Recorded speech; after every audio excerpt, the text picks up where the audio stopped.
seen a new threat rising against him. The Podwans Podcast. And go. Welcome back to another episode of the Podwans Podcast. I'm your host, Luke, or Jedi Master Eggs, with my co-host Hereth Productions and Ryan PW. What's up? What's up, fellers? We've got some big Disney news. What, start with what was that? that voice? I don't know. Well, I mean, technically, I had Galactic Racers, but if you want to start with that, I can move. I can move Galactic Racers. Okay, no, don't move them. Galactic Racer. Ryan, was there another trailer released or what? No, it was the CEO or co-CEO of the game studio did a brief interview with Games Radar. Yep, and I have the article for that actually pulled up now that you mentioned that, because I am a good podcast host some of the times. So let me actually. You know what, Hereth? Everybody give Hereth W in the chat, guys. W's in the chat for Hereth. He's done a lot of hard work over the years, so. Damn it! I get an L from Ryan. What is this BS? Wow, Ryan. Jerk. All right, so does anybody want to read that for me? Because that is very small. I can also zoom into it, Luke. Wow, look at this. Crazy. Wow, can you read that, you old man? Okay, all right, so... Third paragraph. Got it. You can't really make a Star Wars racing experience and not have pod racing, can you? The core fantasy of the game is becoming an elite pilot in the Galaxy League, and pod racing is a pinnacle of speed and racing in the Star Wars galaxy. You know, that's very fair. However, when we set out to create Galactic Racer, we wanted to do more to lean into multiple vehicle types and multiple expressions of speed to give players a breath. Hereth? Am I reading that right? A Hereth? Is that a typo? A Hereth right there? Yeah, that's definitely a typo right there. Did they mean plethora of experiences? A breath of experience. I guess I don't know. That doesn't. What is this? Make Hold on. What in the chat GPT is this shit? Breadth is a word. The distance or measurement from side to side of something with. Yes, that is a word. A breadth of experiences. Okay, all right. Galactic Racer offers players the ability to pilot vehicles they know and love, alongside ones they won't have experienced before, across a range of solo and multiplayer modes. Huh. It includes the land speeder that Luke has in A New Hope, the speeder bike from Return of the Jedi, and much, much more. I think this is going to be an interesting game. I do find that the only interesting thing about this game, because I was trying to figure out earlier when this news broke a couple days ago, like, is there a release date for the game? Steam and both Xbox just say 2026 flat. I'm assuming it's going to be a fall release by the sound of things. Yeah, I would imagine so, yeah. right? Wouldn't that make the most sense, Ryan? I would think so. They haven't said anything. They also haven't set a release date for Zero Company. Oh, I was gonna say That's supposed to Photor. come out. Yeah, well, that's supposed to come out this year. Zero Company is supposed to come out this year. They also haven't said that. I think the assumption for that is summer. I guess at this point they haven't said anything. I was always under the assumption it would be spring, but I think I'm not expecting it at that point. At this point. Well, I don't know. And we also have to remember that we are gonna be getting a lot of different early throughout 2026 we're gonna get a lot of Star Wars content, which is gonna be nice for a change. You know, I was thinking about that last night because prior to Celebration last year, it felt like 26 was going to be a moderate year. I mean, Mando, Ahsoka, and then Maul Shadow Lord. Well, this was before Celebration, so it would have been before Celebration. yeah, that's right. So I That's was fair. thinking Mando, Ahsoka, and then Zero Company, and then over the past year, we yeah. have Maul, Ninth Jedi, and now Galactic Racer. So in terms of big, I would consider big. It kind of just doubled over in the last year. Oh, 100%. And honestly, I think it's a good thing, for sure. Hereth, I think it's a good time. Are we pretty much done with Galactic Racer? I not really got much more to add, like besides that article. Ryan, I'm gonna let you take this one. Because you probably know more about the CEO stuff as well, better than I do. Kind of, sort of. So yeah, Disney officially announced that they Bob Iger will be stepping down in March, and Josh D'Amaro will be the new CEO of the Walt Disney Company. Oh my God! Wait, What an hold on. entrance! What Dear a Lord. what an entrance! I gotta unmute him as he comes in. And also, I'm Mr. muted. Jeff Oh. Johnson. Everyone's muted when they come in, Charlie. Right. Congratulations to the new Disney CEO, Charlie Johnson. Yeah! Char will take his office at Magic Kingdom, respectively, as he drives down to Orlando. Top of the cup. How you doing? No. Char's first day in the office. All right, Bob. We like tears down Bob's thing, puts a picture of him. He just pulls out his Chris Collinsworth impression. He's like, "All right, Bob." He's like, no. He goes, Bobby Ike. Every statue at the Walt at any Disney park that has Walt, it's just gonna be Char's now. It's gonna be Char holding Mickey Mouse's hand. Hey, Bob Ogre. I need some presentation right here. Where is it? Yeah. I just keep calling him Bob Ogre by accident. Ogre. I'm like, Ogre, what are you doing? Dave Filani. Dave Filani. Hey, Josh Tomorrow. How are you doing? Kevin Feige. Kevin Feige. Kevin Feige. Kevin Feige. Yeah, Kevin Feige. Fiji. Charlie Johnson, how you been? Good. It's been what, like a month or so? Yeah, I thought you were asked to be here weekly for Book of Boba Fett. Yeah. No shit. Well, it's, I don't even like this goddamn show. Hey, whoa! Episode two is a good Episode finished 2 is watching it before gas. this, and yeah. So, I mean, if you can say the show is bad, but do not knock this episode. This episode on the show is very good. Oh, yeah, it is. It is very, very fun, and we'll get to it. It is the highest rated Book of Boba Fett episode with Boba Fett in it, according to Rotten Tomatoes critics. Yes, it is. You know what? I remember it That's very being fair. so talked about back then. It was like a very, very eye-opening like moment for Boba Fett when it was like the bikers and the planning, and then like a bantha and all the stuff that the episode had like brought to us. It was such a monumental shift with how you saw Boba Fett. Yeah. And like it was this episode. So I'm glad that we're talking about it today. But hi, I'm here. But so going back to the Disney CEO.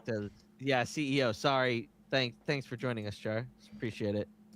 Also, sorry, anyway. chat. I'm also like, we had this like new topic list over here in the corner, so I'm also trying to get the chat because I have it inverted now because chat used to be over here.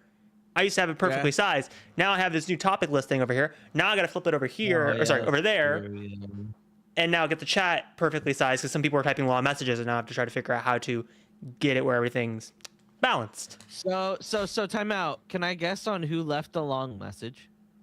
Yes. Was it Kenny? No, you would be completely wrong. It would be Obi-Wan Kenobi with "We're in good hands. I have a good feeling about this" with Char at the helm. Oh, okay.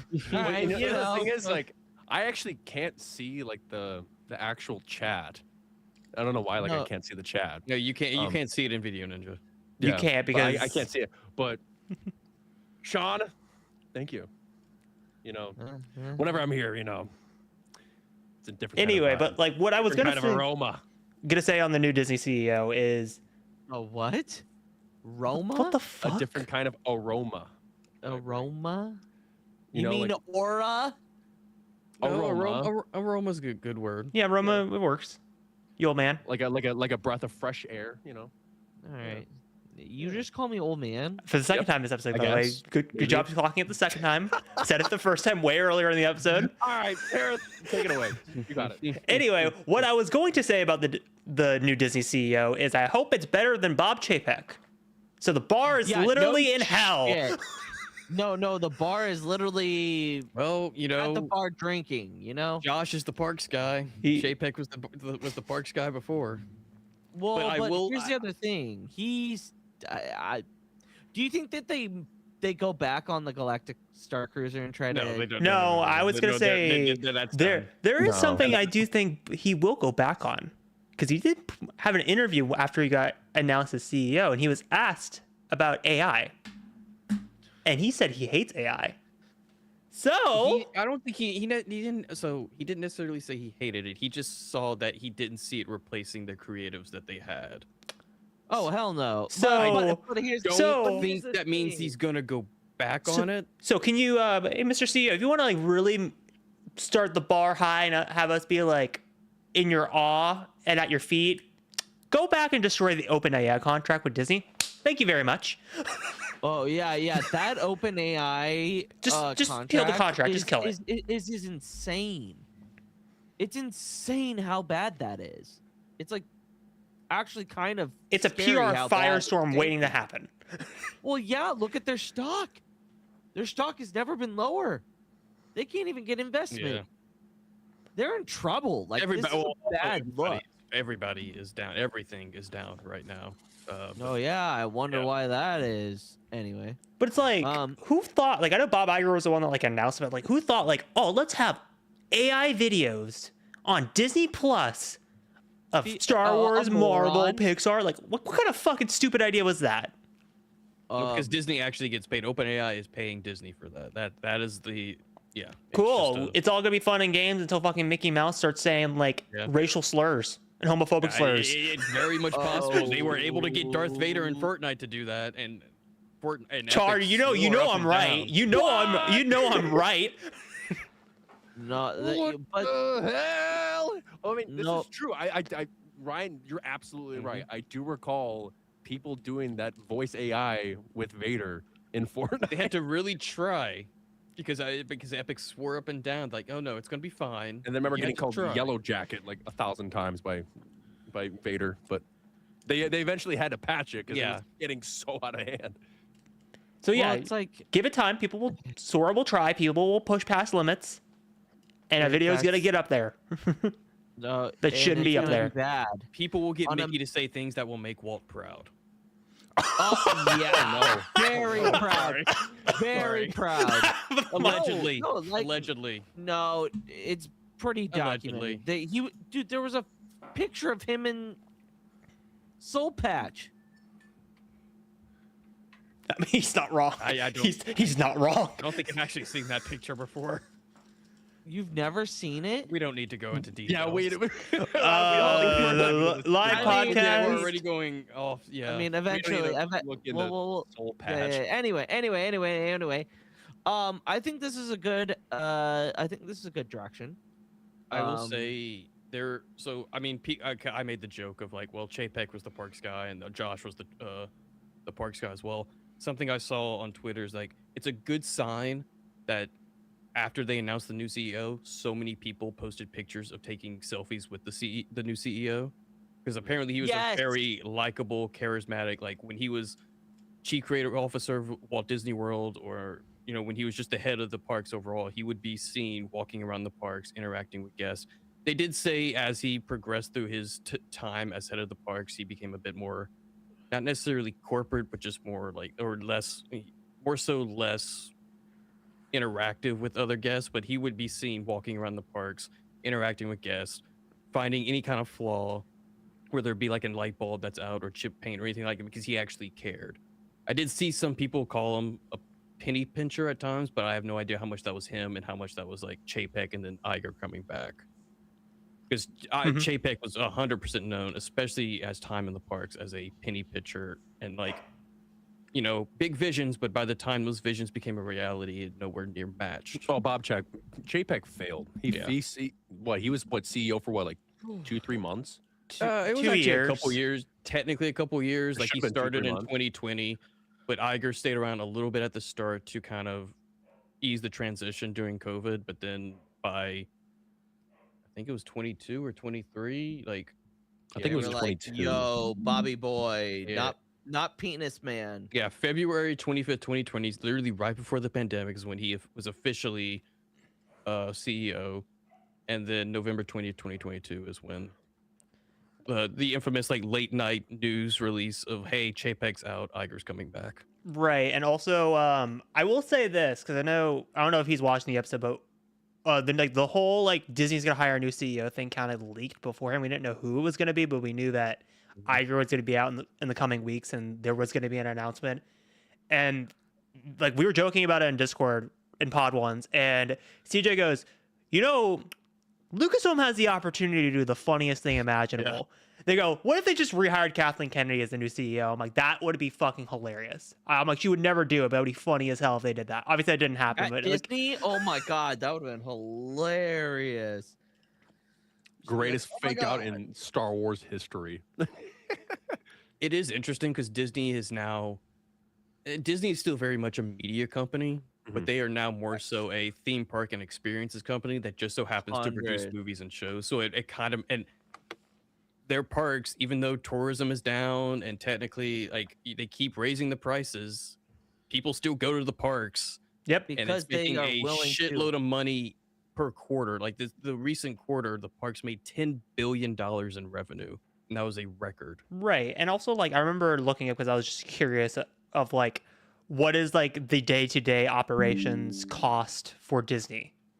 And it's like $30,000 a day to run the parks, at least in California, like That per seems park. very, very low. When you say per park in California, is that specifically Disneyland, Disneyland. not counting California Adventure? No, I'm counting 30,000 per park. So 30,000 in Disneyland, 30,000 in California Adventure. So 60,000 I'm total. assuming- okay, I'm I was gonna assuming- say. I'm going to assume that does not also count payroll. That does not count 'Cause that's payroll. still- That's just okay. that's just running general operations. yeah. Okay. Like to actually Interesting. pay your Yeah. employees and stuff. That's not accounted for. Like, but the actual operations cost itself, not what it costs to build stuff, just to run the park. Right. Pay the That's bills. crazy. That's absolutely that's actually really insane. Only $60,000 A day though. a day. But I thought that would be higher. It But- also kind of yeah. depends. At least, well, Disney World, it might actually be even lower because the way they had that set up is they had their own infrastructure and utilities Yes. and all that. So yeah, it makes sense that they go with a parks guy. I'm very curious on what he would do media wise. I feel like over these next few months, you're probably going to see a lot of softball, easy as cake like announcements that they've probably been holding on to, waiting for him to be CEO so he can make it so it makes it seem like he's on his shit. Mhm. There was a rumor that popped up 100%. within the last week that like apparently he's very big into wanting to incorporate more of the Muppets into the parks. Or last night they just had their Muppet Yes. special that seems to be a hit. That if done well, they probably Yes. will greenlight a new 100%. season. So I can 100% see in the next couple weeks they're like, yeah, we're going to do a whole new season of the Muppet Show. Right. Well, Or I mean- they've already they've already done it. I mean, No, I don't would think we they've be already done that. surprised? But I don't think because we heard about the special that they did months ago. We would have heard about an entirely new season. I imagine they greenlight it in the next couple of weeks. For sure. And I also feel like the thing that I'm most curious about is I feel like I said this for a while. I feel like for Star Wars, everything's kind of riding on Mando and Grogu and Starfighter. Yeah, I think that's where the weight is for Star Wars. well, Ahsoka season 2. But I'm talking some of about the- in terms of just theatrical movies. I Right think now. I think Mando and Starfighter for box office because that's probably going to affect the future of where they go with movies. Correct. And then I think in terms Yes, of Marvel, 100%. obviously this is not a Marvel podcast. I think it's going to come down to Doomsday and Brand New Day. Probably not Brand New Day because Sony. gets the money Sony, but from like that. that's still I still think of it like if it's like because it's a Spider-Man movie, it's gonna make $1 billion. If it's like a Well, smash and success, Disney still gets merchandising revenue from Spider-Man. Correct. Even if it's not a movie they make. but Doomsday is definitely gonna be the bigger of the two weights. Well, Even if What's they're gonna go the towards a second soft reboot. what is the Secret Wars is going to be Yeah. the second movie in that one, right? Correct. Yeah. Is And I there don't supposed to know- be a third? No, it's or is it just a two. two-parter? Well, it there did- were Okay. some rumors that popped up that Secret Wars might become a two-parter as well. Apparently, there's been a shift and change. I don't know where that rumor came from, but I mean, I don't know what Marvel has planned for next year. Would outside that of work Secret better Wars. for the story that they want to tell? Depends. It depends on Doomsday. it depends on Doomsday, but I also depends on what Secret Wars they're adapting, because there are multiple Secret Wars events in the comics. I'm assuming. okay, I'm what's assuming, isn't it? I'm assuming isn't it 2015 like, as well. So here's the thing, like I thought that comic runs, whenever they do it, do they just do like adaptation, like not adaptations, but like is there like a one canon story? I mean, there's different. So I mean, it's the multiverse. There's different lines. It's for- multiverse, but like Secret Wars is a little weird because it was a part of. So it's called the Hickman Saga because it was written by Jonathan Hickman, and it started with his run on like Fantastic Four and like right after Civil War in the comics, and it ran for like what I would say about like 8 years of worth of comics. It was across like it was like Fantastic Four, the Ultimates, New Avengers. It was like he basically almost touched every single corner of the Marvel universe, and then because this is at the time when Fantastic Four was at like its lowest, because it was like right after Fan 6, so Marvel wanted to like get rid of Fantastic Four comics entirely. There were the rumors, I guess. I was gonna say that was around the rumors where like Marvel was trying to stop Fantastic Four comics just to kind of piss Fox off. So Sounds about what they right. pitched Secret Wars as was because they were ending the Ultimate Universe at the time, and they wanted to get Miles Morales into the main universe, and they wanted to kill the Fantastic Four and like end their story. So they're like, how can we achieve both? So they was like, well, why don't we go back to the 80s and do Secret Wars, but have it be Doctor Doom as the main antagonist? Now do you see the correlation? Yeah, I see the correlation. So Interesting. that's why I'm like, it's more going to be 2015 then. But it's going to be weird because Secret Wars, like I said, is an ending to the Fantastic Four story. Well, this is the beginning. Anyway, it's going to be fucking weird. Yeah, with box office, I'm sure they're aiming for having Doomsday be a $2 billion movie. Like if this doesn't break Yes, 2 billion, this But is like, here's the thing. like I feel like the over under is 2 billion. Like because this is an Avengers movie. We haven't had an Avengers movie in what 7 years. 2019. Yeah. Yeah. So it's like this is you're going to get a lot of people in the theaters, but based on how Marvel has been over the past few years, this is going to be like the make or break going forward. I And mean, just like with Mando and Grogu and Starfighter. Like I will it's a say, and very I'd imagine huge perspective change for how they're going to pursue movie making with these IPs. Yeah. So I imagine this is probably what Hereth is going to bring up. So one, the fans will show up to event films. Deadpool and Wolverine was an event film that was surrounded by, for the most part, what a lot of people would think is these mediocre or just not as exciting stories that they want to go to the movie theaters to, but they went to Deadpool and Wolverine. But here's the thing with Doomsday. It's not the only movie coming out that day. That's what I was going to mention. Dune. Same But day. Dune 3, actually, I think Dune 3 might beat it out, honestly. Dune, I don't know if Dune will get up there. I mean, if you look at the box office, I don't think it will, but like Dune also has all of the premium IMAX screens booked for those 3 weeks during the Christmas holiday.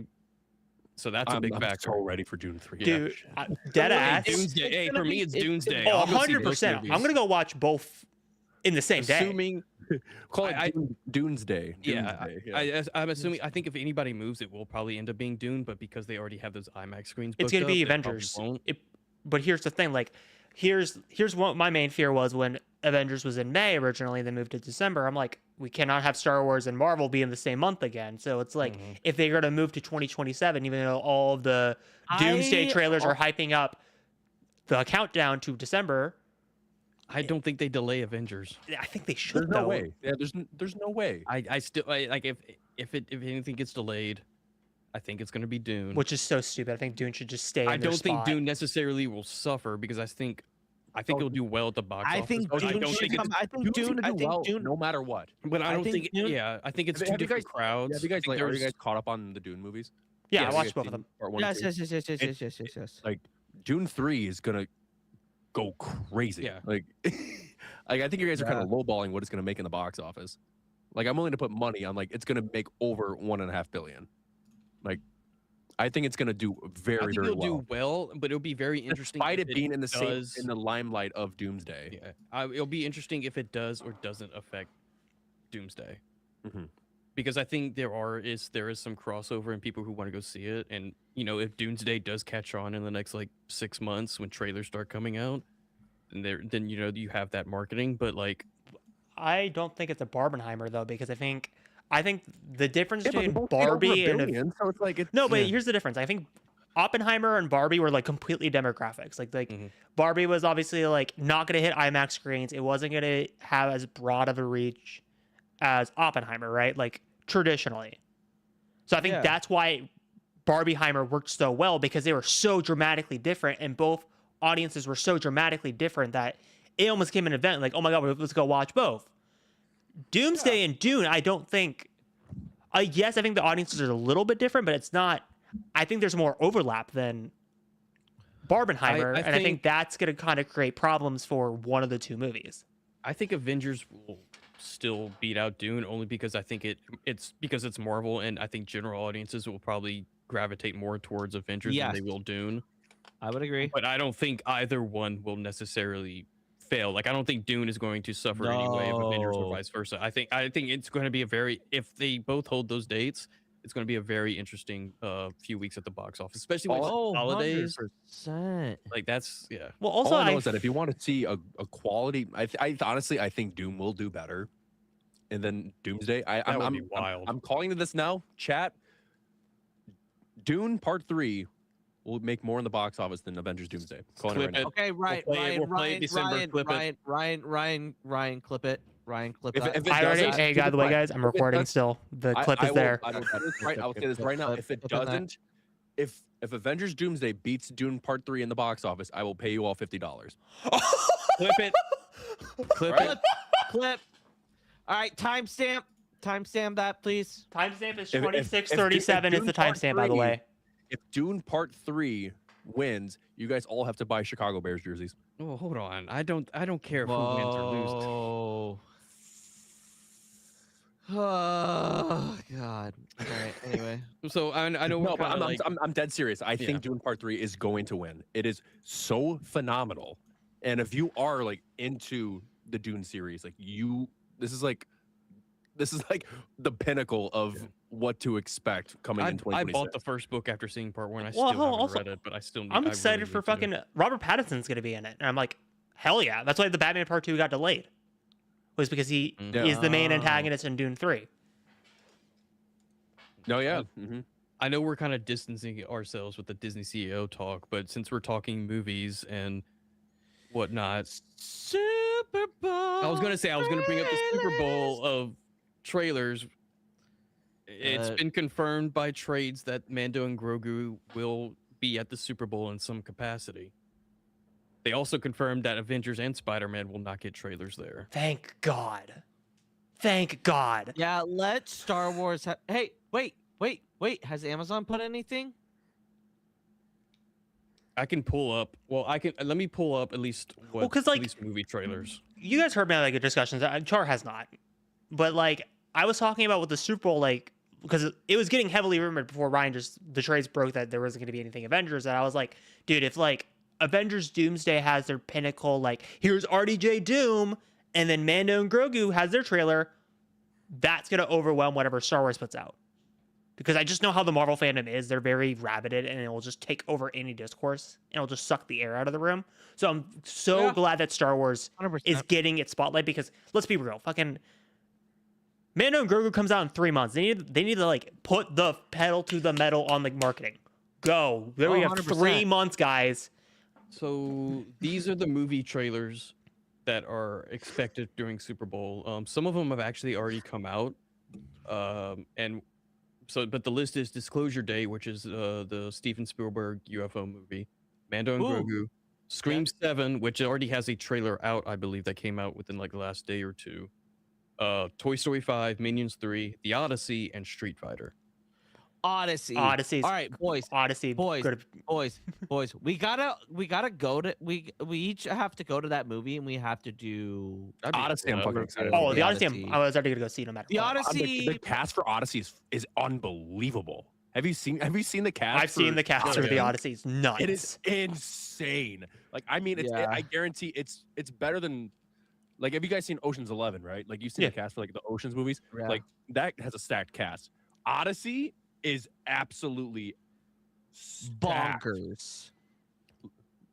Let me see this right here. So the Odyssey cast So you Anne have Matt Hathaway. Damon, Tom Holland, Anne Hathaway, Robert Pattinson, Lupita Nyong'o, Zendaya, Charlize Theron, John Bernthal, Mia Goth, Benny Safdie, John Leguizamo, like Elliot Page, like you have Travis Scott, like you have so many crazy people and personalities in a show, in a movie about a Homer writing. Like it's Well, like I'm just so excited to see what this is, because when you have a group of these actors, like sometimes like for example, like if you have a sports team, if you have a lot of superstars on one team, they either will win everything or they will not succeed at all and get laughed at by the crowd. Okay.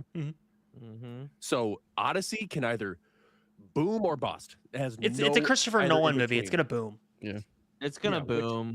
which is what I'm expecting. So, The historical accuracy, it is not ripe. Oh my god. Okay, since we're talking about the Get Odyssey, let me call up Kells. I'm kidding. I'm not gonna do that on the podcast, but I would. Get absolutely So with these bent out of trailers, shape. I will say apparently, because I mean, since there's allegedly no Spider-Man trailer, but people are assuming that we might actually just get a Spider-Man trailer next week, because I think Sony has an animated movie Goat coming out, and people Well, think that I will be honest. I did watch the leak trailer for Brand New Day when that came out, like in December. I Wait, did watch some of that, but that's it's the Steph Curry. that's the Yeah. movie, yeah. So allegedly, Supergirl will get a tease during the Puppy Bowl in Animal Planet. So if you That you is have so on any- brand for James Gunn. I love that for him. But Discovery is owned by Warner Brothers, or Animal Planet's owned by Warner Brothers Discovery, so brand synergy. The one thing I will say, what we get from Mando and Grogu, and really any of these trailers, are they going to be the full trailer, or is it going to be the 30-second to be. spot, or is it going to be the 30-second spot that goes like, "Hey, watch the full trailer shit. online"? Look at it will probably be online because how much it will be for the spots. A 30-second slot is exceeding $10 million. I was looking that up as you were going to say that because I was trying to figure out what the exact cost for. Yeah. I'm thinking because I think it'll be the full trailer. Because I mean, the amount of times where it's 3 months ahead. Yeah, Like, usually big movies start their advertising like every quarter yeah. before it. The timing makes me want to say it's the full trailer. Like they're just going to go off on the marketing budget right here and now. I don't remember the last time that a full trailer played at the Super Bowl. Maybe I know the flat. So are you talking are you talking like TV show or just strictly I mean, movie? just in general, because I mean the yeah. prices won't. I recall. I'm pretty sure we've had. We probably Rings of had Power? maybe Rings of Power. I want to say maybe when the Flash it may have had a full trailer. I know Deadpool and Wolverine was a 30-second spot that told people to go online. I think for it's the gonna be a full 30-second spot. If I had to put money on it, it's gonna be a 30-second spot. When they did the trailer for Solo, it was a 30-second spot, and they announced that the full trailer will be on Good Morning America the next day. What if they do that? I don't think. I mean, there have been speculations on how they do it. Because that's all some people 'Cause say. hasn't Well, they- they haven't might they- actually release the full trailer this week and then show a TV spot at the Super Bowl, Well- or they do what you're suggesting. Well, the reason why I say that is because hasn't they done that before with specifically did- Jon Favreau Productions, where Jon Favreau will go on Good Morning America, or I Pedro know- Pascal will go on Good Morning America and talk about. I know Mando For season 2 Lucasfilm had their stuff? trailer, I think, on Good Morning America.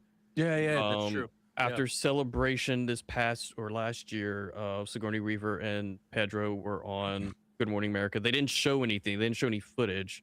That was reserved for people who were at Celebration. I can't think of any other in terms of shows. Because the reason why I say that is because you got to think production-wise, who is hosting the Super Bowl? Because Disney would want to have it on their own it's affiliated NBC. networks. Yeah. Yeah, so I don't think they're going to do it because it's NBC. Because in a couple years, we know ABC is going to get access to the Super Bowl. I forget when. Is it? I think it's in 2027, if I remember correctly. That I don't know. So I feel like because of that, Disney's going to want to have it on their own networks. I guarantee they're going to follow the Solo trend of what they've been doing with Mando and Grogu, which is they're going to go 30-second spot. Oh my God, everyone freak out. Full trailer tomorrow. I don't know. I don't want them to wait. I don't want them to wait either, Neither but do I. it's just like Neither do I. Like I'm fine with the Lucasfilm- 30-second spot and be like, hey, go online because it works. But like, I don't want to wait. Well, because my logic next is morning. like Lucasfilm's marketing is very Archaic. It's archaic and it's always been the same, and they haven't really deviated from what they usually do. I mean, this is we haven't had a Star Wars movie in a while, so you never know. And I I still mean, there's obviously, a lot of anticipation. So and I still think it's gonna be a time to- typical Star Wars trailer in that kind of affair. I don't think it's gonna really show much. I think it's just gonna get enough where people are hyped. I think this will be like, if I know they didn't call it straight up a teaser, it was a teaser. This is going to be the trailer. This is going to be like, hey, here's the rough plot. Like, here's what's going on. Right. Like, it's not just going to be a montage of epic scenes. It's going to be like, here's some dialogue. Here's what, Sigourney Weaver is going to tell Mando, hey, Stinky the Hutt is in trouble. Go save him. And then that's what's going to be. You just see Rada just bicep curling. Like, Well, hell no, yeah. but like, because like And it's Jeremy Allen's face. I've said this just before plastered on onto the it. podcast, and obviously I'm just repeating because HR has not been here, but also because it's relevant right now. We're talking about the trailer. Because I remember going into Dyad's chat and like Pep and I were talking about this, about Mando and Grogu. Because Pep was like, "Okay, what's the catch?" Because obviously, because I've been always kind of like pessimistic Mando and Grogu, not in a bad way, just more of like this. I've just been kind of a realist about the movie, where it's like, this is a very safe play by Disney. This is a very guaranteed $1 billion. Pep is very much like, okay, this is an event. What are they hiding behind the movie to get people to go watch it? What are we going to see in those last like 20 minutes that's going to set up Correct. the next story, basically? And Pep is convinced that it's going to be a Luke show, or Luke is going to be in the Mandoverse, but they're actually That going to be a would be recasted wild. actor. Is what because again, you got to think this is laying the groundwork for Dave Filoni's movie. Even if Dave Filoni's movie's on the back burner, what would get people to go watch Heir to the Empire? Recasted Luke Skywalker is going to be an Heir to the Empire. Well, wait. Well, okay. If that's the case, then don't they have to recast the big three? Because if it's truly like the Heir to the Empire, Do you have to Leia- recast Han? You got a young No. You got Han on already. there, right? And he's the right age to Return of the Jedi. and I Han. don't think and this Give me that opens up beard. the avenue and that Yes. it opens the avenue. It opens the avenue to Donald Glover returning as Lando Calrissian. Yeah, the solo actors are the age of the actors in this era. So So you I don't will even need to age them say- up.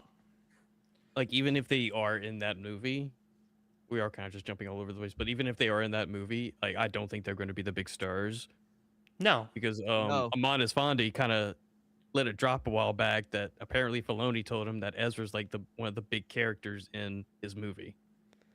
So I It think just I agree with that, but like my reasoning for that is like you got to think about it from what would get people in seats for Filoni's movie, and I think having Luke be one of the main players would make sense, because I'm kind of tired of like, we're gonna get to it later in Book of Boba Fett, but like him just kind of showing up, do cameo, and then leave. Him showing up, like if Thrawn is back in the galaxy and like how they're hyping it in Ahsoka, where he's gonna be a main player, the Empire is now starting to become an oiled machine with the remnants. Obviously, the first order is still cooking in the background. Final order is still cooking in the background, but like the actual remnants themselves, because you got to think how are we gonna get to Bloodlines, where the New Republic's like, okay, whatever, they're not really doing anything interesting, like, because obviously they don't explain there is a massive battle, but like after reading that with that context in mind, you got to think they have to be under the assumption that they already defeated them. And that these are just they kind of finally cultists. defeated them. So then it's like actually kind of believable. Like they're like, duh, there's no way that they. They're extremist cultists that are just kind of going around the galaxy, just hyping up the Empire. Kind of like what Leia thinks of, like that one character. Yeah. Well, there's just a kid who thinks the Empire was right. So like, Yeah, 100%. because of that, And live through it. I think having Luke show up at the end of Mando and Grogu, because you got to think it's the Hutt family, that kind of stuff. The Empire starting to get a little bit more weight, because I don't think Thrawn's going to make an appearance in this movie. I think he's going to be mentioned. I think you're going to be noticing the Empire is going to start doing more things, because Thrawn is starting to push buttons and go, push him over here, push him over here. Like he's starting to become the leader of that remnant. So I think Luke is going to make an appearance, and that's going to set that up. Definitely could happen for sure, but we'll just see. We'll Wait. just have to wait and see. But also could make an appearance. Sorry, not just throw out cameos at the wall. there's a guy who is kind of familiar with the Hutt family, and Rod of the Hutt's gonna be a big player in this movie. Are we segueing? Yeah, we're segueing into Yes, Book of we're Boba Fett. segueing. Boba Fett would also make sense. Well, duh, Boba Fett would make sense there. He's the daimyo of Mos Espa right now. So let's All right, Char, go ahead. Did you Oh, watch I'm the taking the reins episode? here. Oh, okay. So, yeah. So, season 1, chapter 2, titled the Oh my God. Where am I? Man, Man Ruined Rusty. Ruined. Okay. Okay. Stop. All right. So, chapter 2, the tribes of Tatooine. So, this was directed, which I don't know if this person, Steph Green. I don't know if they've ever directed any other Star Wars. Look I that don't up. think episode. so. I thought she did an episode of Ahsoka, if I remember correctly. Yeah, Which look, Oh, I don't recall Steph Green ever. they did. Doing Part anything- 2 and 3, Toil and Trouble and Time to Fly. Oh, nice. I'm a ball knower, guys. I'm a ball knower when it Um, comes to Star Wars directors. Also did stuff with The Americans, Preacher, Luke Cage, Watchmen. Mm-hmm. Oh, Yeah, so nice. this is who directed this episode. So we start by we're in Jabba's palace, and then so Boba Fett's just sitting there, bring me tribute, and da da da da da, and there's an assassin that goes after him, and which I have to say this, the fake out with the Rancor was so dirty. Like, I honestly thought that he got another Rancor that was like shown off screen, but like eventually he Which- does get one. Yeah. Yeah. But I thought he had one, but it was a total fake out. And I'm like, God damn it! Like, we got so many fake outs in like this era of Star Wars. Like when Chewbacca died or was unalived. Oh, and Rise, yeah. Yeah, I was like, oh, come on. I was like, but eventually we find out like, what happens. But there's an assassin from the Order of the Night Wind that comes after him and uses the fake Rancor to find out who sent this guy. And it was the mayor of Mos Espa, which is Mok Shaiz.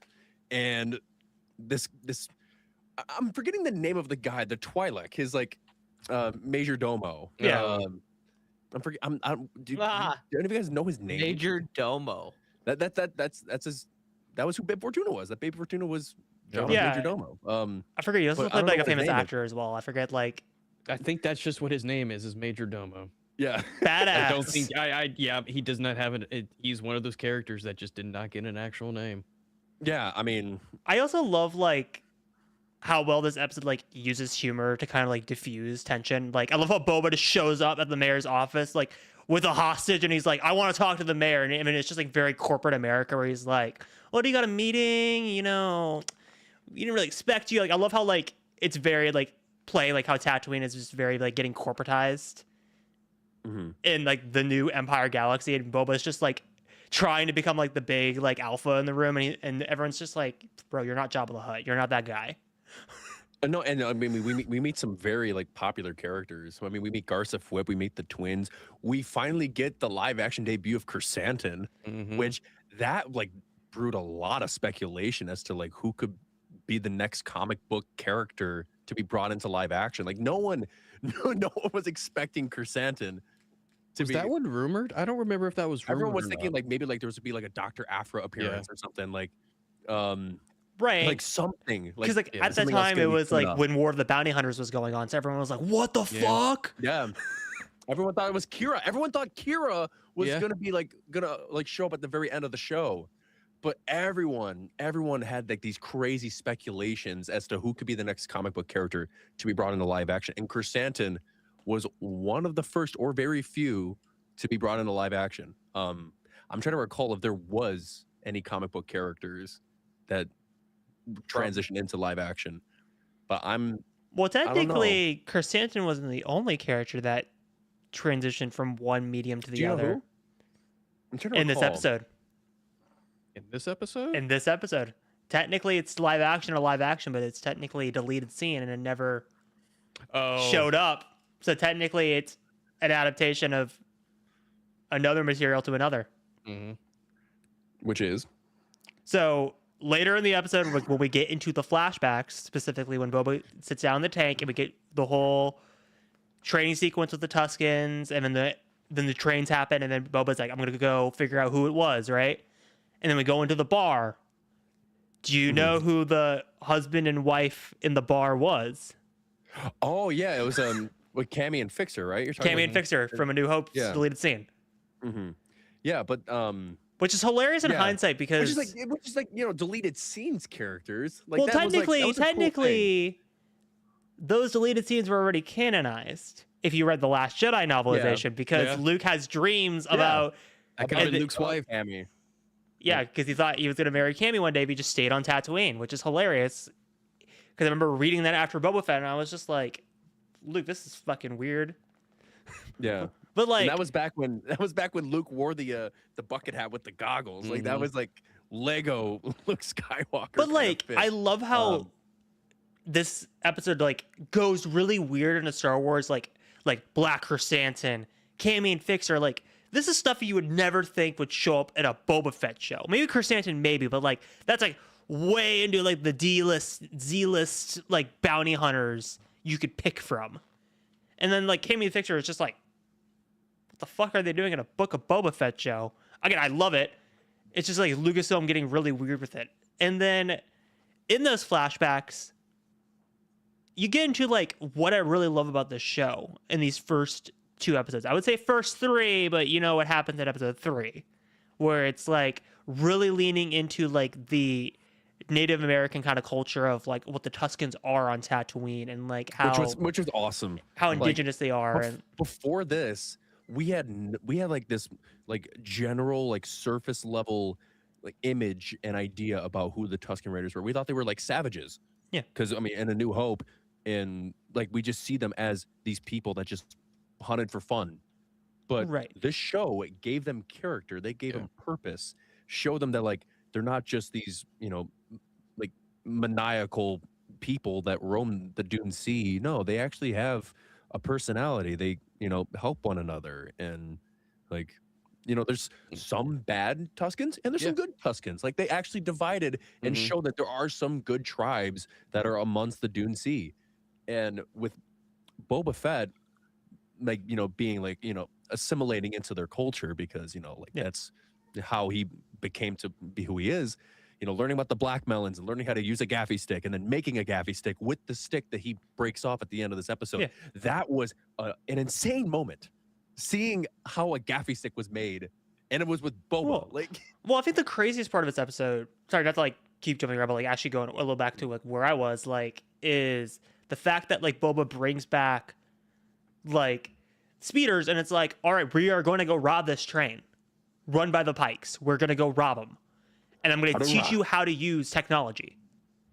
And my favorite part with that is that like you can tell that like they can kind of understand what he's actually saying at times, and sometimes not, or maybe they choose to, because like when he's like explaining how to use the speeders, like forward, back, and they're just like all staring at him, but he's like, all right, now it's your turn, and they all like look at each other like as if they understood what he was saying. And another thing too that I wanted to bring up, because in the first season of The Mandalorian, we see that Tuskens have like a sign language, and I mean Boba tries to kind of replicate that. He kind of gets it in a way, but we see that there's more than one way to communicate with the Tusken Raiders, and to like see him like be like, how to ride the train, stop the train, like. So sorry, not to interrupt what you're saying, Charv. It just took me out. Choco jumps into the chat and just appears with, speaking of savage, let's talk about Charlie's deets. The fuck are you feeding them things? Bear down. Should have been here when he entered the stream late. Had those boys. I was 5 minutes late. Cut me as some slack, okay? We're talking about Book of Boba Fett. Let me get excited. We're not talking about Obi-Wan but the moment you joined, you had those out. Trash bag of a show. Yeah, he's walking away. Yikes. No, you forgot. Wait, Ryan, you were here for the beef between Char and Luke, and what was the better show? I've heard. You've heard the legends of it. Specifically that, but I know Luke does not. Yeah, I know some of it. Yeah, these two got beef with what their favorite shows are. But anyway, like getting back to arguably the most underrated episode in Star Wars live action. I know everyone's everyone talks about your Andors and your Obi-Wan episode 6s and your Mando season 2, those like runs of the show. This right here is the most underrated episode in Star Wars live action. I can make that argument. I can make that argument. I feel like, especially these first 2 episodes of the show, when people say they don't like Boba Fett or they think it's not a good show, they really forget about the highs of it. And I feel like these or the 2 specifically episodes are probably like the highs that people don't necessarily talk about when talking about Boba Fett currently. Right, because like remember when I was first watching it, like I was not like falling into those criticisms, but I was kind of like more interested in the present storyline than the past storyline on my first initial watching.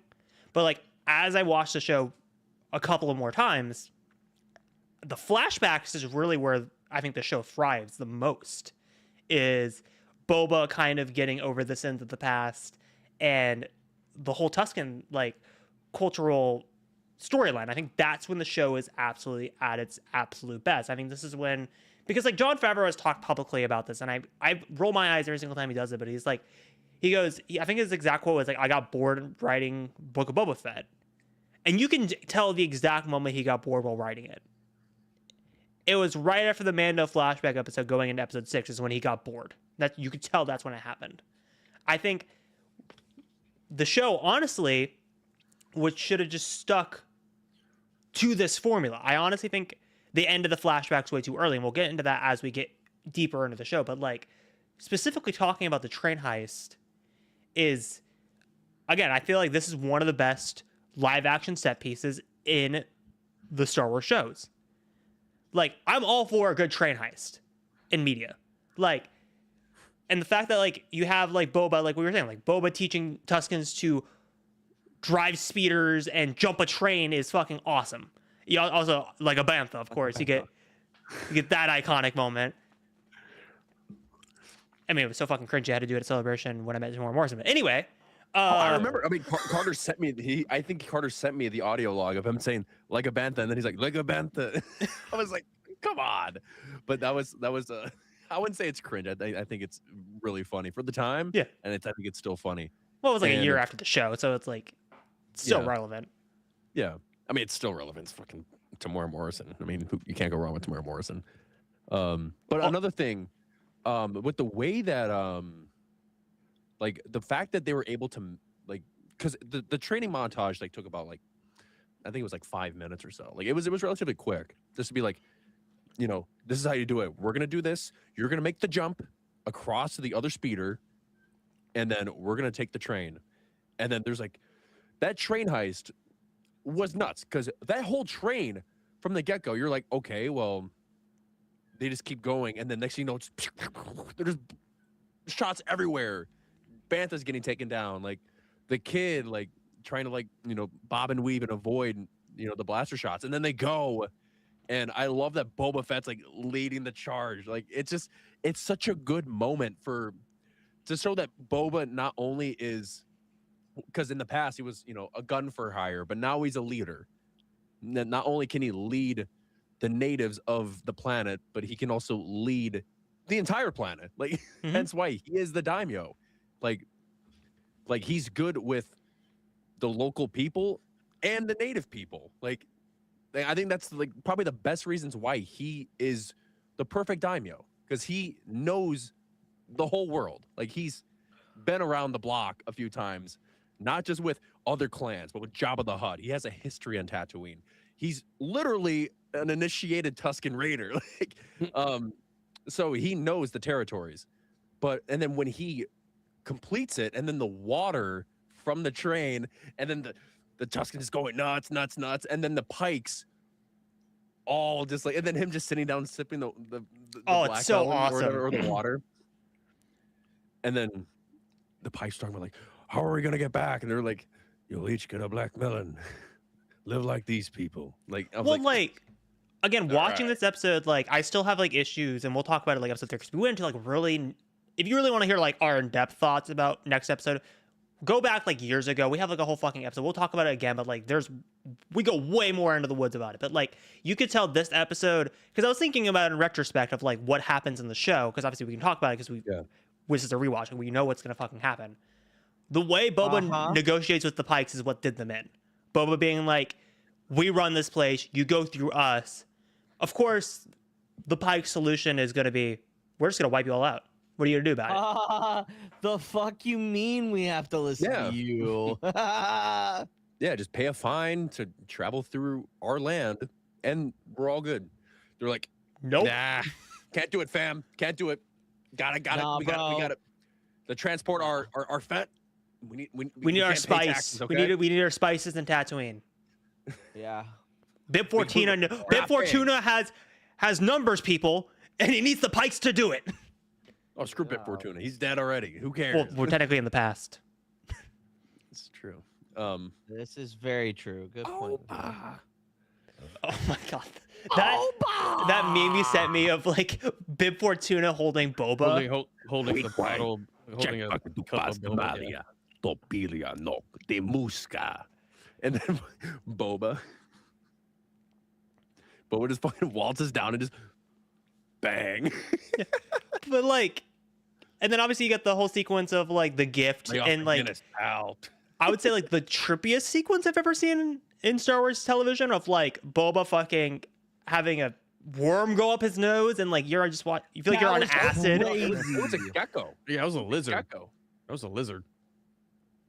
The gecko, bro. That was crazy. When I remember first watching this, Tricky I was like, bugger. "Yo, this is crazy." And I still wonder to this day how the fuck they filmed the Daniel Logan sequence of him running and as Slave One's taking off, because I'm like, that doesn't look like CGI. I'm like, did they film this during Attack of the Clones and like they just didn't make this deleted scene? They just pulled it from the archive? It was just a really fucking good deep fake. I think that's what it is. Yeah. It helps, yeah. I mean, because that's what they did in bits and pieces of Rise of Skywalker with Carrie Fisher. Like they did like just like a really good deep fake. Except that wasn't a deep fake. That was a CG model. Yeah, that was like a still. Yeah, deepfakes weren't a thing at that point. That was just like really tomato. I don't know if I would necessarily call it good because it does look off, but yeah. But like the Daniel Logan one, I think does look. Or are you talking about Carrie Fisher or are you talking about Daniel Logan? Oh no, we're back to Daniel Logan. Yeah. That you think Daniel Logan was a little bit off? The Carrie Fisher one looked. The Carrie Fisher looks up, but the Daniel Logan one looks like when you look at the reflection of him, looking back at Slave One, it shoots back straight into his face. Like, oh my god, that like looks. It looks like they shot it during 2002. Yeah. No, yeah, 100%. I would agree with that, Hereth. And like, it is a really well done scene as well. Right, and it's very well done. And I love how this episode kind of is like. Obviously, we know how it goes, but like it feels like Boba's past has finally been put behind him. Like, like the death of his father, him being a bounty hunter, like, and like the sins of working for the Hutts, everything that he's done has finally been put to rest. Culminated, yeah. And him breaking the branch off is him being broken from his shackles of being a bounty hunter. That's very poetic. That's very poetic. William Shakespeare would have loved that, Hereth. And of course, the Pike Syndicate had to go fuck it up, but we'll get into that next episode. But like, I do love also like ending on like I do love him creating the gaffy stick, and then obviously like the ending ceremony sequence of the gaffy stick being like, oh my god, this episode is just fucking. It's just pure gas from start to finish. What is really cool about it too? It's like, I mean, for those of you who know, like Tamora Morrison, like he's a native, Maori, like New Zealand native, and I mean, he was just diving into like what it meant to do that and how it was like it harkened back to like his roots of being like a native New Zealander and being an islander and like surviving off of very little and like being like the small like group of people or being like what's the word I'm looking for? But being the ones that scavengers. There's very few, but they're very proud and they're very honored to be who they are. Like, so it's like a way to express like because when he was I think it was like the series where it was the behind the scenes of the show because he was talking about how much that meant to him because it reminded him of like kind of like a Haka or like like a tribal initiation in native New Zealand. So it was like an honorable thing for him to do, because you can kind of see like when he's like doing the movements, like he's like has his tongue out and he's like really animated, like how he would be doing, a typical New Zealand haka. Yeah, and also I do want to say what Chaka said. Like, they did such a good job setting the stakes in this episode. I thought the way the conflict with the Pike started could have led to something great, and I do agree with that. Like, what I've said like for the longest time about the show, like my biggest gripe about the show is I think it moved too much away in the present storyline from it being a crime drama. I wish they would have leaned fully into it. And again, these sequences in the past could really have set up the war between the Hutts and Crimson Dawn. All the crime syndicates are back aiming their guns at Boba, because that's, if you control Tatooine, you control the entire like criminal syndicate in the galaxy. The Hutts had the death grip on it. If you kill the daimyo, you can run anything without any issues. I mean, that is entirely true, because Hutt space, like if you control Hutt space, you control what, like a third of the galaxy. Like, yeah, like it's pretty important. It's pretty Again, like I said, like I think like what I'm describing, like it didn't really take much tweaks to get there. Like you have the foundations of that type of story. You just needed to take it like 2 or 3 or 4 steps further than when the show did.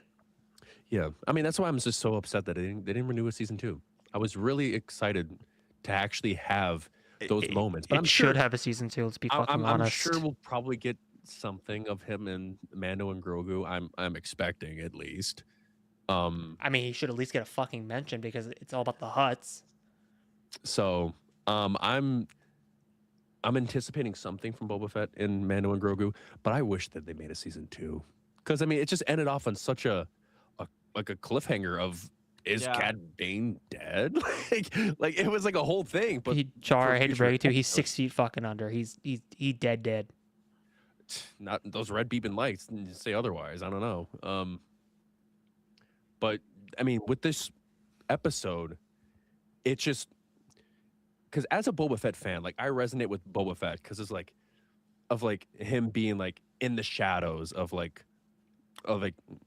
who is like his parents are, or like his dad, and like having to follow his footsteps and being exactly who he is. But no, he's able to take his own path and find his own way, whether it result what came from a terrible event where he ended up in a Sarlacc pit, but sometimes like he hit rock bottom and he found a way to get back up with the most unexpected group of people that he would have thought of. Because I mean, in canon, because what in Legends, it was what the Tuscans recovered him in Legends too. From what I recall, he didn't just climb out of. Or maybe he did. I don't know. I haven't went into Legends in a long time. But it's such a breath of fresh air, because that Boba Fett is not just a carbon copy, even though that's what he is to Jango Fett. He's literally a copy of him. But it's a new twist to be like, okay, this guy can be a gun for hire, but he can also be, a leader, and he can be someone you can depend on. And I'm so glad you said that, Char, because we obviously, when I talked about it in episode 1, I went on before we went into the actual episode discussion, I went on a little bit of a rant about like, I think a lot of people's discussion of the show like leans way too fucking hard into what people think Boba is like. Like, yes. And I think like a lot of people wanted him to be quote unquote badass, and like a lot of it's like what people thought Boba Fett was for fucking 5 minutes in the original trilogy, not actually how he's been depicted in the Clone Wars and War of the Bounty Hunters. Like, people always just kind of go off of like, well, Boba is a badass. He walks around. He fucking throws Han and carbonite. He must be the coolest motherfucker there. And I'm like, cool. Like, how about you guys talk about him actually as a character? Yeah. And because because Boba Fett at this time, you have to think. No, just literally, no, just literally Char. Because of Boba Fett. It's because of Boba Fett. Yeah, he's the reason for everything. Let me tell you. But like Boba Fett from the beginning to the middle to like, the end. Even like in these 2 episodes, it lines up with how Boba is depicted in the Mason Boba arc in Clone Wars. Yeah. Like, people always just kind of go off of Boba in the original trilogy, Boba in Legends, but they don't actually look at how Boba's been depicted. Yeah, because Boba Fett in the Clone Wars, like, he was just following other bounty hunters. Like, that was just what he was nurtured into. Yeah. Like, he was raised by his dad, who was a bounty hunter, and he learned how to fly Slave 1 at a very young age. So he has his way around and knows what it's like to be involved with the bounty hunter, environment. So with him being with Aura Singh and Castus and Boss. Like, and then eventually with Krait's Claw, like, he's been around the block. Like, you would think that he would be a bounty hunter for the rest of his life. But it's just like, when he got rescued by the Tuskens, it's kind of like you can forget about your past in a way. Like, people will remember you, but you're not the same person. And that's what I liked about it, because in episode 4, when Fennec's like, "You're Boba Fett, right?" I was like, "Boba's dead." I was. But no, it's just like you can always change how people see you, because you can be this for like the first half of your life, and then you can completely shift and be like a completely different person, because everyone changes. Some way different than others, and some little by little. But like there's sometimes like there's something that happens in your life where you just have to make a shift, and that's what Boba Fett did when he got salvaged from the Sarlacc pit. Like the 100%. Tuskens didn't have to take him in. They chose to, even though he wasn't in the best conditions. Like, he was tugged and binded by rope and dragged through the sandstorms of the Dune Sea. But he got the chief to respect him and to trust him, and he is like a character that's supposed to be menacing. Because that's what the fan base has been saying for the longest time. We expect badass Boba Fett. That's the only Boba Fett that we know. But that's the problem. That's the only thing that you know.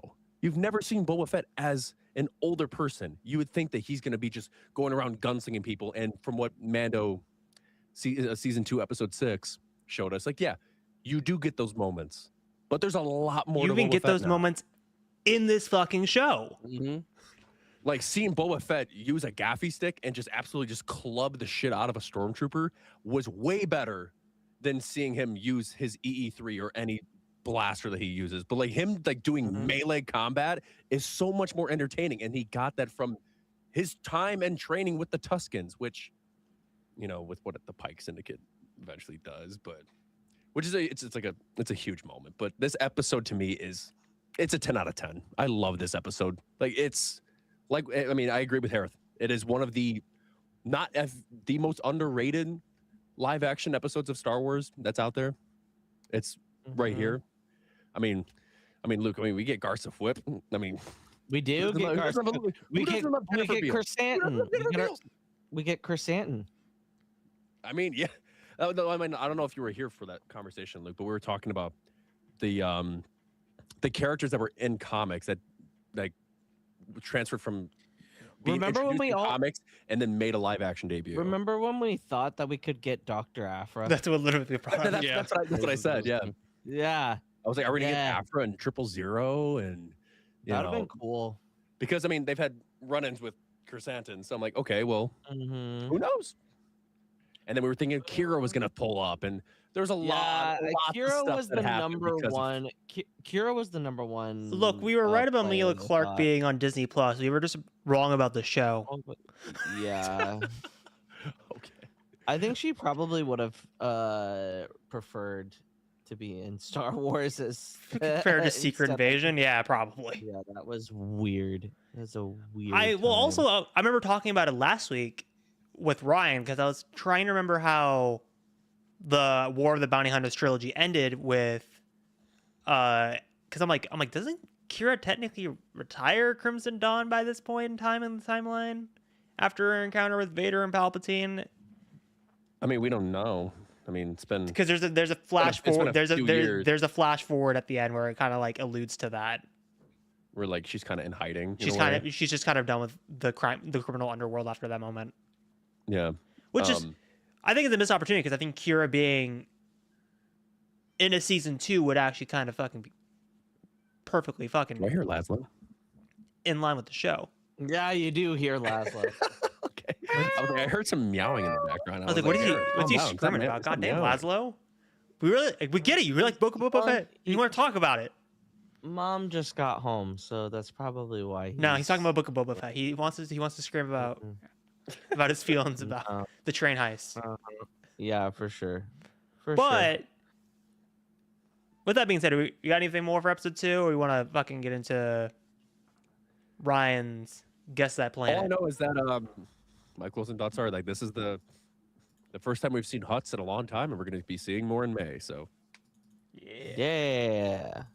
Ain't that the truth? stinky poo poo. All right. Funky muffin. Now, as we get into guess that planet, I'm gonna actually start locally recording. So Oh, I've been wanting to try this. Okay, hold on. Let me set some stuff up. I gotta 'cause set some also stuff up too, locally because record. I gotta get all these Let recordings. me- done. Video. Oh my Let me goodness. kill my camera. Oh, I'm ready to fight.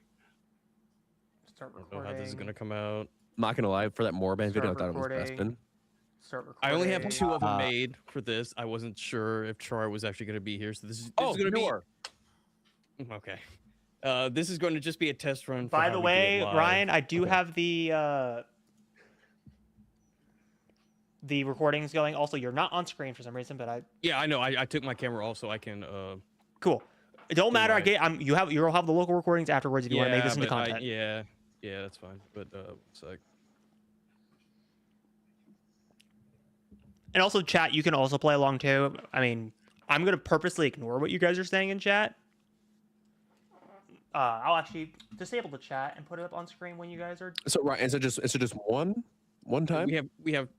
Oh, 1 sec. Let me make sure. And again, chat, I'm just putting you off the screen so I don't actually get. Because if you guys get it right, I don't want to fucking be like, oh, I saw that in the corner of my eye. There we Ay. So I'll put you guys up after each time to see if you guys got it or not. The good thing is I can't see the comment section, so I can't be spoiled if they do get it right. So I'm just gonna have to if I don't know it, I'm just gonna go out on a whim. But like I'm gonna make sure that we all 3 have different answers, or if we do come to a conclusion on what is the right answer, perfect. But we need to be able to like mix and match our options to see if we can, one of us can get it right, if need be. Yep. This is the game plan. This is what playoff football feels like. All right, like so. All right, I'm ready. Y'all ready? Mhm. Y'all can see everything. Yes. Okay. Except for you. Says time. Yeah. I was gonna You know, that's say fine, that's fine. who's the only. Hey, Luke, can you also do something real quick? This has been driving me crazy the whole episode. Can you slide more to the center? You're like off to the right. Thank you. Sorry. No, Luke, actually go more to the left. You need to be just like on the corner. So you're just like this the entire episode? It's just the hat. Yeah. All right. All right. So Hereth, Luke, you know how this works. Char, you may have watched the videos, but just as a refresher for you and chat, I have pixelated pictures of Star Wars planets and 4 different pixelations. The first one will be the most pixelated, worth 4 points, and if you know it, you will send me a DM on Discord with your guess, and you will be locked in for that round. If you don't know it, I will then go into the 3 points, which will be less pixelated. We'll go into 2, we'll go into 1, until everybody answers. Makes sense? Yep. So I mean, you 2 have played. So should I give you an answer every round, or does it like Not every round. So once you answer, so like if you answer, say, one time answer and locked in? Correct. locked into Yes. that round, Okay. yes. Yeah. It's High 100%. stakes. Okay. And you will DM me that answer on Discord. Okay. I got your Discord popped up right here. Cool. Make All right. sure. And like I said, chat, I good. don't have you up right now, but if you guys have an answer for any of these, again, just like Ryan's rules, you get one answer, you got to lock it in after the fact. We're not going to like wait for you guys to go. We'll come back to it after the fact and Yeah, then be chat like, if you lock got it in. right. All right. Guess that Star Wars pixelated planet for 4 points. What is this? Oh. I'm passing. There ain't no way I'm guessing right now. You know what? I'm gonna be an absolute hard ass and I'm gonna guess it right here and there. This may be a stretch, but I'm gonna do it. You gotta send it on Discord. Go. I said All it right. to Ryan. Char has I'm locked out. in. I'm out. I'm He has locked in gonna at 4 pass points. just because I have two options at the moment that I think it could be. All right. Luke, you're passing. Yeah, I'm passing. All right, for Okay. 3 points.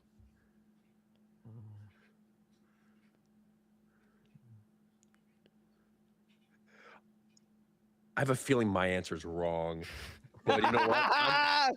I'm gonna stick to it. I'm gonna stick to it. There's a chance I'm it could passing. be another one. I'm that gonna I'm pass thinking as of. well. I gotta get more clarity. Okay, so we're passing at 3 points. At 2 points. Oh, I'm locking it in. Oh, Yeah, I'm locking it in. Oh, so am I. Hereth has locked in. Hold on. Okay. It could be two things, but I think it's more likely this one. I think it's that. And Luke has locked in. So everybody is locked in. This is what it was at one point. Mother, I So- should have gone with the second one. Char, Oh. what did you say? I said Teth. Hereth I said Mustafar. and Luke. I said Dathomir. It's Dathomir. Yeah, suck it! Suck it, dick! Oh, and you got the photo from Fallen Order. Nice. Yeah, this is Dathomir from Fallen Order. I tried to look for the highest res images, and this is one of the highest ones that I found. Because the reason why I thought it was Mustafar was because at the second point it looked like lava. No, it looked like the two. No, it looked like Vader's castle, but the bottom looked like lava. Yeah. So I was like, oh, it's Vader's castle and Yep. Mustafar. And then as soon as I saw the 1 point go, I was like, it's Dathomir. By the way, this is when you watch these on TikTok, that is the first points that And anybody has I will scored. say this, not to dunk. Obi-Sean, you're way off. He said Tatooine. I don't know at what point he said Ooh. Tatooine, but he said Tatooine. Yeah, the Tatooine sunset. Tatooine But, like, I Sunset, was maybe. thinking but- Tat- Yeah, because I if you saw went pink. like here, yeah, maybe I guess you could. I see. saw I thought Teth because I saw pink. Yeah, that was a good one. That was a good. that was a tr- very good one. So All right. I thought maybe the first time I do it, I go off on like a crazy whim. I'll be more methodical this time. All You right, got to be more let's do this. methodical. All right, Alright. round 2. Guess that Star Wars pixelated planet. What is this? Oh, Passing. Passing. I am passing as well. Everybody's gonna pass Holy smokes. at 3 points. Um,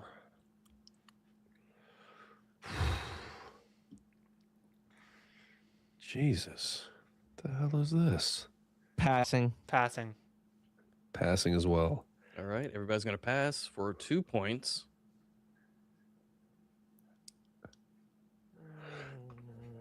Fuck. I hate to do it. I think I got to go to 1 point. This one is probably going to be. This one I would say is very hard, and you will probably hate me when you see the image. I'm gonna pass. I don't know if Luke passed already, but Yeah, I'll pass. All right, everybody's gonna I pass swear to God. for 1 point. Oh fuck! God damn it! I knew it at 3. I knew it at 3 or 2. Is it 2 or 3? What's this one? We're at 1 point. Oh, okay. Well, either way, I still win. Char and Luke have locked in. Sending it now. Hold on, I gotta pull up the specific name for this. I hope I'm right. Hope I'm not a Wait. little dumb here. Wait, we just need the planet, right? Yeah, but I'm going to like actually just to Okay. explain the picture. Okay. I pulled it up a got couple of days ago, but I don't have it. Okay. I don't know why, but I have an odd feeling that I'm wrong, which is like kind of No. weird because I feel like No. my you're not answer is wrong. very confident. Oh wait. Damn it. I'll be very curious on hearing your answers. and then I'm what do you sending it think. because I'm forgetting the planet name, but I need to like reaffirm what I think it I is. was like, I know what it is, but I was like, is it like Haja Estri Jedi? I'm still waiting on an answer from Hereth. I'm trying to figure. I'm just. Can I say like something like adjacent to it, and you can like fill it in if I'm right? You can, and we'll You get to count it judge if it, that. yeah, All right. if it makes sense. All right, Hereth has locked in. Char, what did you say? I said Coruscant. Luke, what did you say? Coruscant. When you guys Hereth, zigged, I zagged. I said the ring that Din is on in Book of Boba Fett episode 5. which is, I believe, Glavis or Glovis. Yes. It is Coruscant. Yeah. Nice. That's from Mando Yeah. season 3, right? You're correct. This is specifically Monument Plaza, and there's Yeah. the Umate, I believe Stone. it's called, which is the highest Yes. peak, Point. highest mountain peak in Coruscant In that is still Coruscant. visible. Which is like 10 The feet reason high, why but, you know. I was gonna say Coruscant, but when Ryan said I need to look up the exact planet name, I was like, I didn't say planet name. wait, he goes like, I need to look up something. I was like, he's not gonna look up something for Coruscant. He's gonna look up for something. I thought it was gonna be another city planet, so I was like, well, obviously it's gonna be I was gonna be like, I'm expecting the more red and orange with the works. same. I was like, expecting you that as piece of well. The industrial side. Yeah, the works. I'm like, you son of a. Yes, that is from Mando season 3. I think an underrated episode. I think it's probably one of the best episodes that season. Oh, I agree with that. Hey, everyone, real quick. Did you guys see the news that dropped? No. About what? That shit. Fuck that shit. That's stupid as fuck. Dumb as Uh, fuck. And if it uh-oh. actually goes through, I'm gonna fucking kill d- everyone n- at d- HBO. Oh, that's Uh, something different. Would Wait, you what, like HBO? to play? Can you come over, Atlantis, and break the news on live on the air? Atlantis, I miss you. Yeah, Come over fine. here. If you don't mind being on camera. You can use No, yours. I don't really give a fuck. I'm not gonna be here long. The news that I'm supposed to be saying is apparently, I guess HBO is doing Baldur's Gate now, and I think that's fucking Oh. dumb because we do not need everything that's video game to be live action, and it's gonna be stupid and dumb and extra stupid and extra dumb, and I think it's dumb and stupid, and I'm gonna kill everyone at HBO. You know what's dumb that you haven't played Baldur's Gate with me? You got a point. Looks like we're never getting screeners for that Baldur's Gate show now. Well, also, Thanks. related to guess that for a second, Obi-Wan, as you said, went 0-2. He said Moncala. Wow. Okay. And you know what? At first, I thought maybe it was Lake Payanga. I thought it was Otogunga. Yes. Okay, so that's what I was thinking too. I saw, also like, thought like, also Gunga as bright, like, well. Orange lights. I Yeah. was like, is it Otogunga? 100%. No, yeah, But that's not a far off. But when Is that Ryan, what when it Ryan was like, I need to look something up, that's when I was like, it's not Coruscant. I got to be someone else.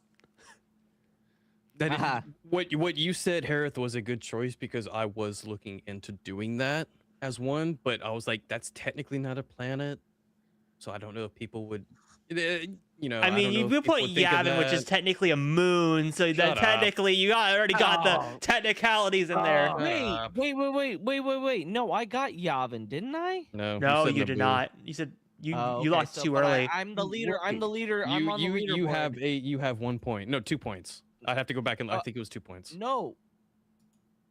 No, yeah, no. 2 I have points. 3 points. Yes, 3, 2, 3 you, 2 Char, and then Herod 0. Yes. And by the way, I locked in all the local recordings, so I'll send it to you after the fact. Is that, There- was that it? Yeah, those are the only two. I didn't have time to finish another one. I have not necessarily that. It's a different kind of guess that game. That was really fun because yeah. like seeing it on reels, I was like, oh my god, what? Because like I didn't expect it to be Moraband. I was like, is this Tatooine? Is this like Bespin? Is it like somewhere with like a orangey kind of feel Yep. to it? But no, actually doing it in person, it's pretty difficult. It's I pretty do. difficult. I do have another game. Maybe we'll do it next week. And maybe eventually we'll do a full quiz of stuff like that I have planned. Yeah, that was fun. Yeah. That was fun. Nice. Again, I'm being confused by Luke just staring into Laszlo's soul on the window. Yeah, but I think we're about to close out here. Yeah. I mean, yeah, we've been going on for like an hour, Hour and almost an hour and a 20. half right now. Hour and Yeah. 20, roughly, which is a good length. Yeah. But like, no, I do enjoy those like guessing games, and I do feel like it could be a fun segment on the podcast. Because like I said, when you said go ahead. no, because I remember suggesting it like when we did it in Discord last time. I was like, well, if we do this on the podcast, it's kind of perfect because you can get like the chat involved, and if we have guests on, they can get involved. Like this is like it kind of just makes it fun for everybody. If we have a week of where we're just talking about Boba or Mando, we can maybe do a full quiz with the three of y'all. Heck yeah, I do like me some trivia questions. for sure. All right, everybody, that's gonna be it for this episode of the Pod Ones podcast. Char, where can the good people follow you on social medias? Good people, you can find me on TikTok, Twitter, and Instagram at CharCharJ as spelled right here. Wrong side, dumbass. No, wait. It's reversed for me. And you can find me here at the Pod Ones podcast on some Thursdays, talking about Mando and Grogu. What about Boba? Will you be here? I need the Charlie Johnson Book of Boba Fett analysis, my guy. Talking about Book of Boba Fett, yeah. And then eventually Mando season 3. Yeah. But I need your Boba Fett analysis. This is what we pay you for. We don't pay him. But this is what we pay you for. This is what we pay. Wait, y'all getting paid? No. This is where I get subject to search too. Yeah. No. But no, yeah, that's where you can find me. Ryan, where can the good people follow you? They can find me at RyanPW_ over on Twitter and TikTok. And at least as of right now, for the last Tuesday for the foreseeable future next week on the Gridiron Guys, as we talk about post Super Bowl. Go Seahawks. Oh, Yeah, go Seahawks. Go Seahawks. thanks. I'd be killed if I didn't say that in my household. I just hope everybody has fun. Jesus, that is such a mom thing to say. What, Ryan or me? Oh, honey, No, what I did. You all have fun. Get Hope outta nobody here gets now. hurt. We want winners, baby. Play nine. Hereth. Okay. Yes, Grandpa. You can find me at Hereth Productions on TikTok, Instagram, and Threads. Of course, as Ryan already mentioned, you can find me over at the Gridiron Guys podcast for our last episode of the 2026 or 2025 regular season. Slip of the. And then, look, where can there. my good people find you? But what I was gonna say is we also have off-season content planned at some point for Gridiron Guys, and we already planned on the week of the draft we are gonna flip Gridiron Guys and Pod Ones. That's what we're kind of discussing at the moment. So we may do a draft reaction where we all are flipping out about what our teams pick. That would be fun. Yeah, agreed, 100%. But look, where And you can find the me. good people follow you? Wow, you just jumped over my segue, fucker. I am at Jedi Master Eggs on all social medias. You can follow us at the Pod Ones on all social medias. And you can follow me at Egghead2123 on the personals, on the Twitter and